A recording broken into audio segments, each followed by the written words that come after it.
Hello, and welcome into the 60 feet 6 inches LSU pod. Thank you for joining me. So, in this episode, we'll be going over the series for the LSU baseball team as they took on the Alabama Crimson Tide in Tuscaloosa. I will give you what the three big things from this series were. How did I do on the get right, stay right list? And what lies ahead this week for your Tigers. Now Warren Morris hits a deep drive down the right field line. That ball is gone! LSU wins the College World Series on a home run by Morris. So, thank you for tuning in. If you're listening in on audio, this podcast is available on Google, Apple, Spotify, and other audio platforms. If you're viewing this on the 60 feet 6 inches LSU YouTube channel, please make sure and subscribe to the channel, hit the like button, comment, hit that notifications bell as well. On Twitter, the account is at 60ft6in LSU pod. Make sure to follow, set your notifications, and interact with me as well, as so many of you already do. And once again, I always want to thank everybody for the likes, retweets, and comments. And if you can see right here on video, I'm wearing my Be Like CJ Foundation t-shirt. My family and I had a chance to go out this weekend and support Cedric Harris, my ex-teammate, and Marie Ferdinand Harris, an ex-LSU women's basketball player, WNBA player, and Olympian, I believe, as well. So just a great time to reconnect with some other former alumni and just a great cause. And I would encourage everybody to get over to the Be Like CJ Foundation page. And this will be this was the inaugural event in Baton Rouge, so many more to come. So very happy to be part of that. All right, let's get to it. To the weekend review. LSU takes 2 out of 3 on the weekend, winning 6-5 on Friday night. They lost 8-3 on Saturday, and then they win the rubber game on Sunday, 12-3. That puts LSU at 32-15 on the year, 14-10 in SEC play, and that is good for a tie with Texas A&M for second place, as Auburn drops behind those two teams. Currently, LSU's RPI sits at 17, which is a little bit of a drop coming into the weekend. The RPI saw some huge movers over the weekend and also saw some teams really drop. Georgia dropped all the way to 9th. Auburn dropped all the way to 10th following a series loss for both those clubs. But then you saw Florida. I think they may have moved up 10 spots, and other teams had 6 to 10 point drops in the RPI. So just something to keep an eye out moving forward. But I think at this point everyone should agree that LSU just needs to take care of themselves and the rest will work itself out. So I predicted a sweep on the weekend on the 60 feet 6 inches LSU pod. And while I was wrong, I don't think any of us saw Jacob Berry getting hurt on Saturday and Sunday, not being able to play with a hairline fracture on his middle finger. And so while I'll take a loss on the series prediction, maybe a mulligan on that one. So let's get into the games. Friday, LSU won 6-5, which is a huge win. Anytime you can go on the road and take game one, that's enormous to me. But also you saw, once again, Mikhail Hilliard. He struggled a little bit with his control. And while he continues to battle and he persevered and gave LSU a chance to win, you just saw right off the bat how aggressive the Alabama hitters would be.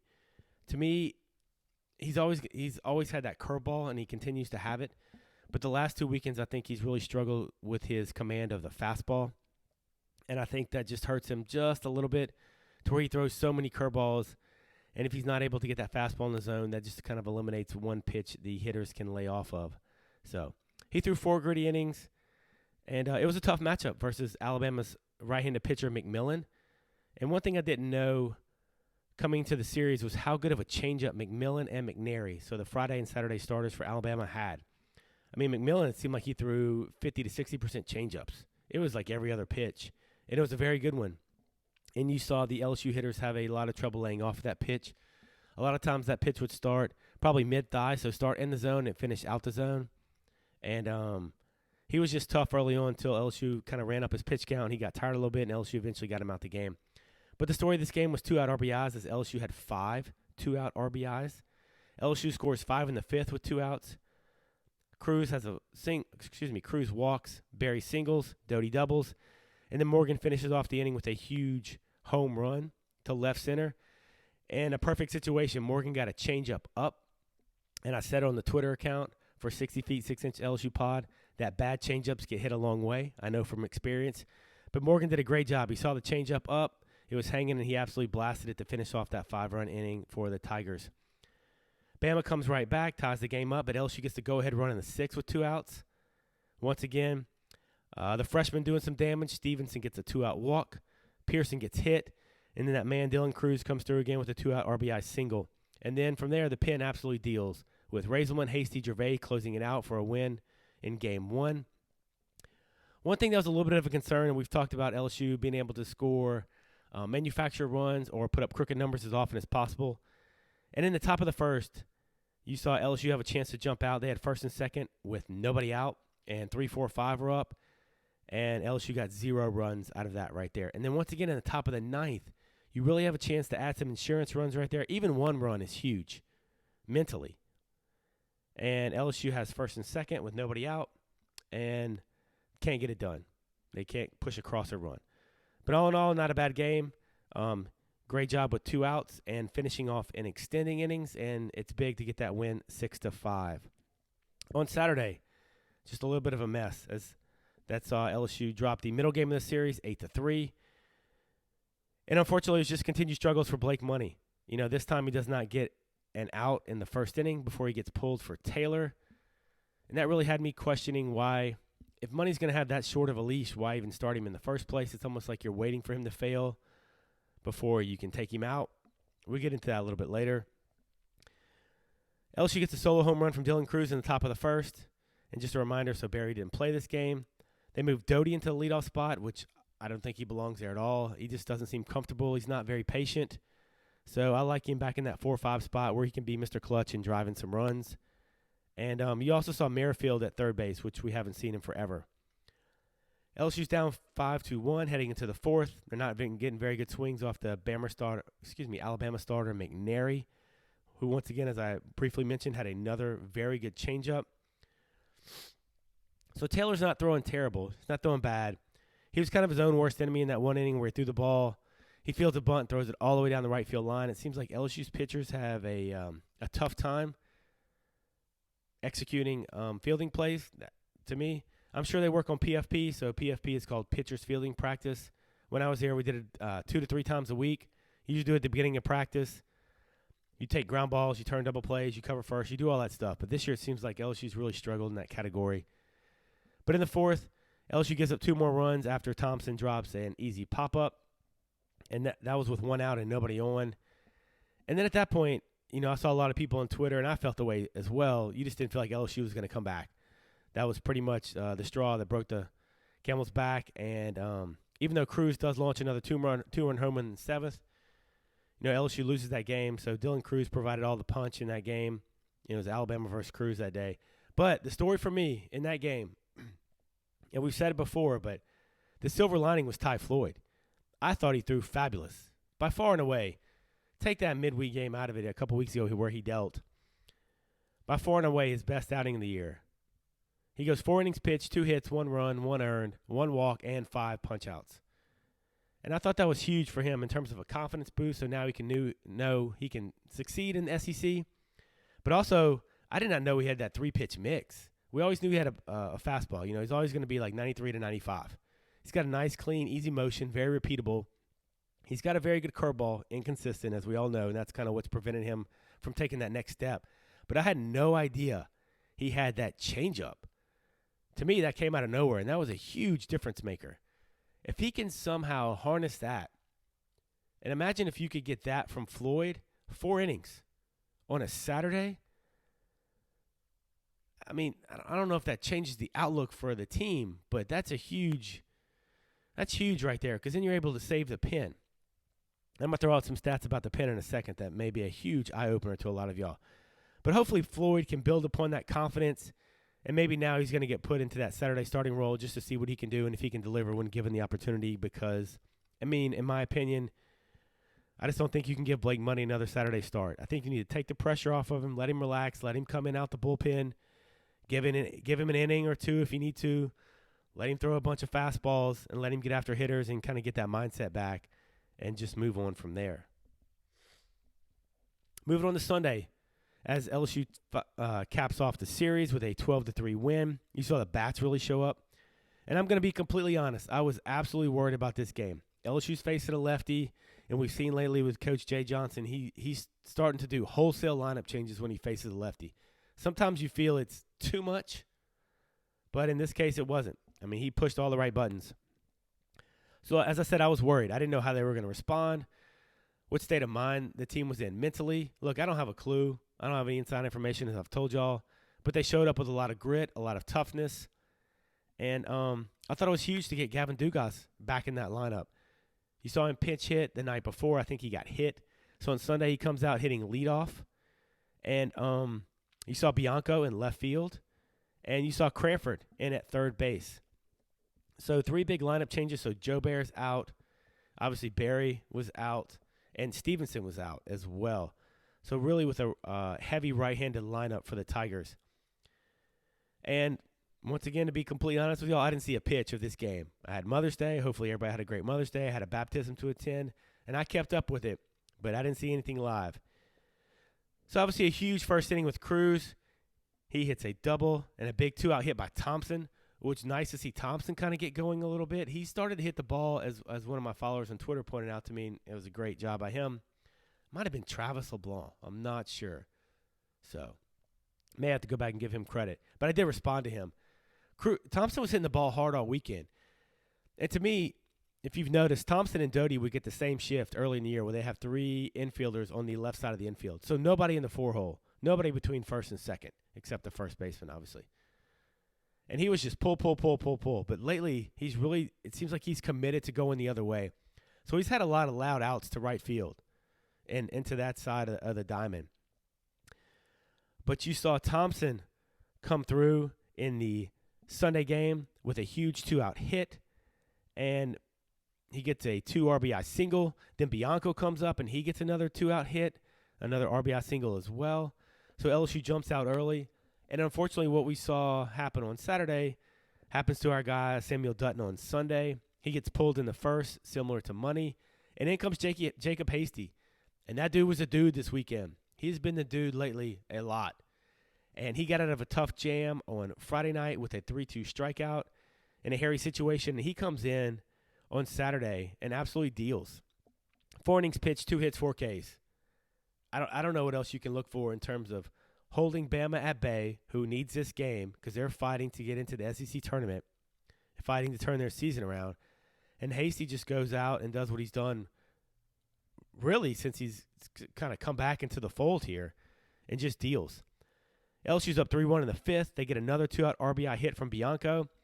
And then McManus went nuts on Saturday. McManus with a 2-out home run blast. LSU's up 6-1, and the bullpen is dealing at this point.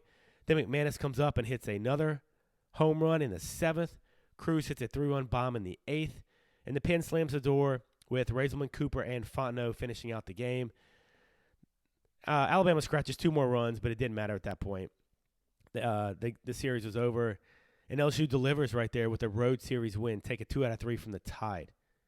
So, real quick, before we get into the Get Right, Stay Right list and the 3 big things, I have got some absolute gold-plated money stats for y'all from this weekend. This is absolutely nuts. So, also, I put the over-under on 7.5 home runs. So, if you took the under, you are a winner. I think if Barry's in the lineup, I clearly take the over on that. And I'm winner, chicken dinner. So, I was close. I told y'all, the ball's going to be flying out the park. Gold-plated money stat time. Here we go for the review pod. LSU hitters struck out 35 times this weekend. So they had a total of 81 outs on the weekend, struck out 35 times in 3 games. So that accounted for 43% of their outs. And to me, that seems really high because coming into this series, LSU's hitters had struck out the least amount of times in SEC conference play. Out of all the teams, they were tied with Florida. So for them to strike out 43% of the time, I don't think it's really an issue moving forward. I really think it was more of an issue of coming up against 2 starters who had very good changeups, and those guys were throwing changeups 3-1, and then they would throw it again 3-2. So they just weren't going to give in, and they had that much confidence in that pitch. And you see the advent of a changeup more in college baseball as the bats have changed over the years. To where when I was playing, it was everybody just had really good breaking balls, and nobody threw changeups except if you lived on the left coast. So if you were going to play Fullerton or somebody like that, you were going to see a ton of changeups, but now you're seeing it everywhere. And moms and dads, you got a young kid, 9, 10, 11, 12, I don't care how old they are, teach them how to throw a changeup. You can always teach them how to throw a breaking ball. That's easier. changeup. Good changeups are very tough to hit, and help your little fella out right there. All right, another gold-plated stat. LSU's bullpen, this is crazy, accounted for 82% of the innings pitched and outs this weekend. Nope, that is not a mistake. The bullpen, 82% of the outs this weekend. And I've said it before, I don't know if you can continue to put this much stress on the bullpen, but it's working, so maybe I'm wrong.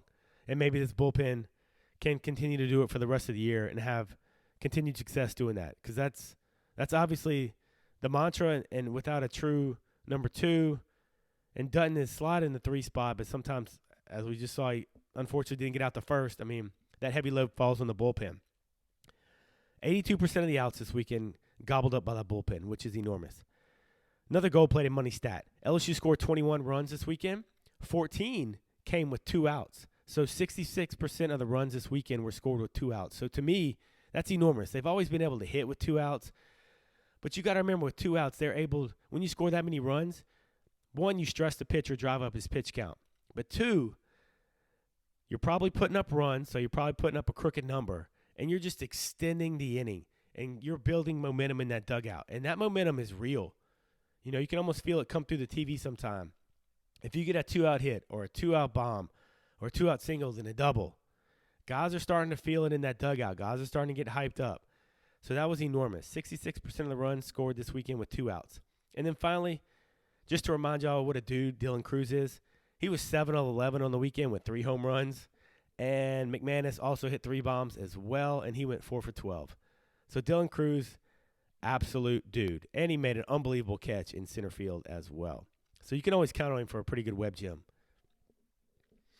All right, get right, stay right list. How did I do? So get right. I had the Saturday starter and the first reliever. I thought that was going to be important. I figured LSU would win on Friday night with Hilliard, and they did. But unfortunately, Blake Money didn't record it out, and Taylor came in, and he did okay. Hurt himself with a couple of fielding errors and some walks. So I definitely missed on this one. The Saturday starter and first reliever did not get right, as LSU took the L Saturday. Also on my get right list was Razelman, and I got this one correct. Pat on the back for me. Razelman on the weekend, he threw 4 innings pitched, 1 hit, 1 run, 1 earned, 1 walk, and 4 strikeouts. And he was huge on Friday night. He looked comfortable. He had his release point for that fastball. Of course, he was throwing hard. It seemed like him and Pinckney were going back and forth, and Pinckney, you know, he had a reaction to a fastball. He just fouled back. And you saw Razelman, and he was just like yelling at him to get in the box, which I love. And Razelman just pumped it up, and he just blew like 98 by him twice. So I thought it was a big bounce-back weekend for him, and he came back on Sunday and threw well as well. And great approach by him. So Razelman definitely got right. So who needed to stay right? I picked on 2 freshmen. I picked on Pearson. So I predicted 2 home runs from Pearson. I was wrong on that account. But he did go 5 for 13 on the weekend, which is hitting at a 385 clip. He had some really good patient at-bats, I thought. He did a good job taking some changeups down Friday and Saturday. And I think I'm going to hit on that one. I say Pearson definitely stayed right. But then my other choice for stay right was Dutton. And I'm going to say I missed on that one. So he was coming off a really good outing against Georgia. But unfortunately, he got pulled in the first. So his line was he went 2 1/3 innings pitched with 2 hits and a run. And Hasty came in and released him and did a really good job. But I think you're going to continue to see Dutton in that Sunday role for now. Just because I do not think they can move Hasty into the starting lineup. I just think he's too valuable coming out the pen, and his ability to go long, his ability to throw multiple times in a weekend, and he takes some of that pressure off of Cooper. So now you have 2 lefties that are very dominant coming in and out the pen. So I just don't think it's a good idea to move him at this point. All right. What were the 3 big things we learned from this weekend? Number 1, LSU's bullpen is the absolute strength of this team. That's a surprise to nobody. They've been throwing really well for a long time, but the fact that they ate up 82% of the innings pitched and outs this weekend, it just really puts in perspective how good these guys have been and how important they are to the success of this team. Guys like Hasty, Collins, Cooper, Razelman, Fontenot, Vittmeyer, and, of course, Gervais at the end of the game have all been really effective, and they've done a good job collectively. And I think that's important about the pen is that nobody wants to get taken out the game, And it's clear Jay Johnson values matchups such as lefty on lefty, or if he needs a strikeout in a key situation, he's not afraid to take out somebody with a 1-0 count and bring in Razelman. And sometimes your ego can get caught up in that, but it seems like this is a very cohesive unit. And I have no clue if they get along or not, but it seems like they all kind of feed off each other and all want to one-up each other with the ultimate goal of succeeding for LSU, which is fabulous. Number 2, I think LSU's roster now has some different options. Now, maybe I'm jumping the gun a little bit with a weekend change because Barry was out and you saw a big lineup overhaul on Sunday with the lefty throwing for Bama.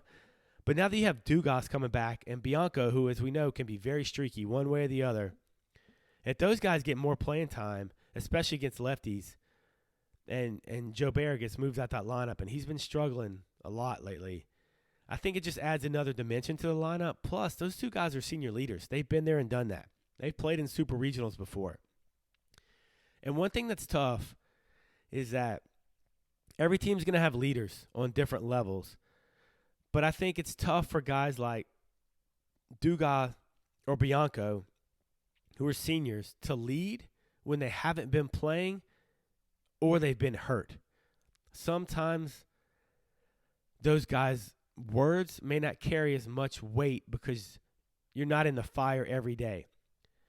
And that's nothing against those guys. I think that's just the way sports are, to where, you know, they want to be in the battle. They want to be in the fight, and a lot of guys respect them. They respect what they have to say, but it's tough when you're not out there every day. You don't know what this pitcher looks like. You're not out there grinding out at bats. You're not out there chasing fly balls. You know, when they give the rah-rah speech, I think sometimes if they haven't been playing a lot, haven't had a lot of success, or they've been hurt, some of that stuff falls on deaf ears. So it's really good to see those guys back. I mean, those guys are program players. Dugas is a Louisiana boy. I love the way he plays the game. So it'll be interesting to see what type of role those guys playing forward. And I think those guys can give LSU some different options and some really good options as well. So last, the third big thing I learned this weekend is that you probably think I'm going to move towards we need to have a second starter, and that's a big need. Well, of course it is. But to me, the more important thing is I think I'm just going to trust Jay Johnson from here on out. That's the thing I really learned. And look, I'm going to be the first to admit it. I was wondering what in the hell was going on with some of those moves on Saturday and Sunday. I was like, why in the hell did he pull money so early? Why not just start Taylor?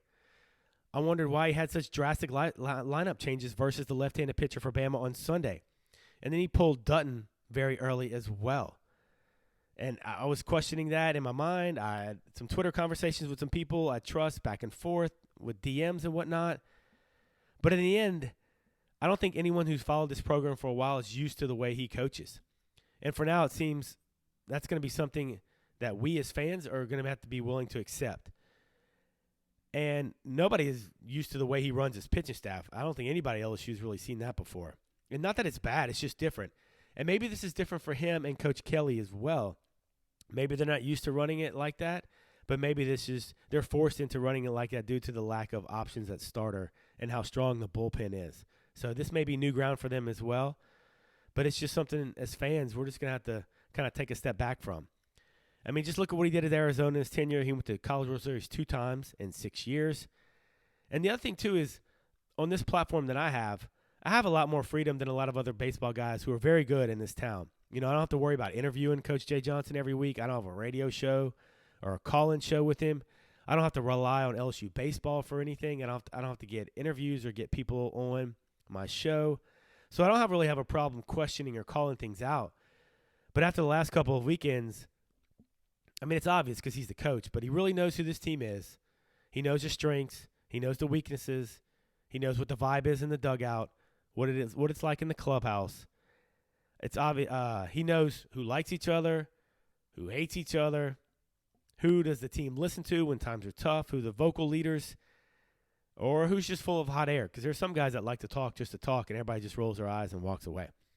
So for me, I'm just going to sit back and continue to scratch my head over some of these moves, but realize obviously he's doing it in the best interest of his baseball team. He's doing it for a reason, and it's been working so far. So while internally I may question it, in the end I'm just going to say, hey, we're just going to chalk it up to Jay Johnson. And look, everybody's going to have to do this come football season. So with Brian Kelly being the new guy, everybody's going to see that depth chart and be like, what the hell is he talking about? But those guys are at practice every day. They get it. They know who to play and not to play. So for me, just going to sit back, enjoy these last two SEC series, the tournament and regional time, and let Jay Johnson, Brian Kelly, and the other coaches do their thing. So what's next? LSU plays at home Tuesday versus Southeastern. Then they had their last SEC series of the year as Ole Miss comes into town. That'll be senior day, senior weekend as well. And that'll be a Friday, Saturday, Sunday series. So that's going to do it for this week's LSU versus Alabama series review on the 60 feet 6 inches LSU pod. Please make sure to subscribe to the YouTube channel, like and comment on this video. Make sure to check out the podcast on Apple, Google, Spotify, and other audio platforms. And be sure to follow and interact with me on Twitter as well at 60FT6IN LSU pod. Thank you guys for tuning in. I appreciate all the comments, the likes, and the feedback. And I will see you on the Ole Miss preview episode. Y'all be careful and stay safe.